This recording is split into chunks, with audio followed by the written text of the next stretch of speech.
Continuano le manifestazioni per il Natale a Taglio di Po, abbiamo visto le slitte l'altro giorno, abbiamo visto il maestro Milani dei presepi e adesso siamo con i suoi allievi, la famiglia Finotti, Denis e Marco, perché da Luciano hanno preso molti spunti.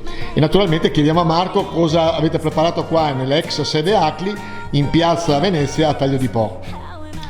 Allora, quest'anno, come l'anno scorso, abbiamo deciso di creare questa mostra dei presepi. L'anno scorso ha avuto un buon successo nonostante il Covid e quest'anno abbiamo deciso di ampliare questa mostra con i presepi appunto degli artisti taglioresi e naturalmente montando il grande presepio portato dalla chiesa di Mazzorno Destro, che per Taglio di Po quest'anno è inedito. Tra le altre cose, tu Marco in particolare sei impegnato con la Corale di Mazzorno, fai quadri, fai un sacco di cose, e cosa ti ha spinto a introdurti anche in questa disciplina che è quella dei presepi?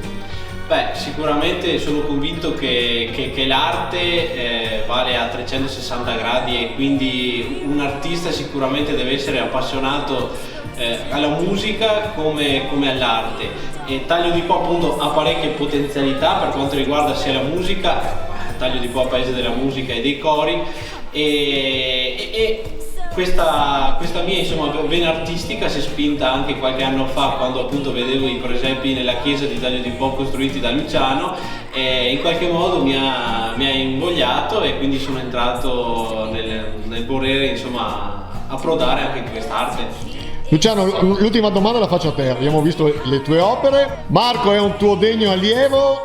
Deve ancora farsi o è già maturo per prendere il tuo testimone? No, è maturo completamente.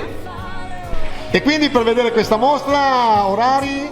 La mostra sarà aperta tutti i pomeriggi a partire dal 19, che ci sarà appunto l'inaugurazione alle ore dopo la messa delle 10:30, e sarà aperta tutti i pomeriggi e anche la domenica. Ma poi ci dicevi anche che ci sarà il mercatino? Ci sarà anche un mercatino pro raccolta fondi per l'organo che sarà gestito dal gruppo Filo Filò della parrocchia di Taglio di Po. Ecco, e scommetto che l'albero di Natale fatto con le presine l'hanno fatto loro. Esatto, è proprio opera sua.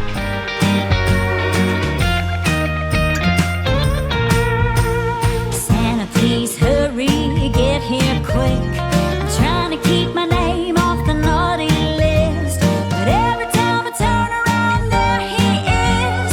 How am I supposed to be good? I know you check your list once, then twice.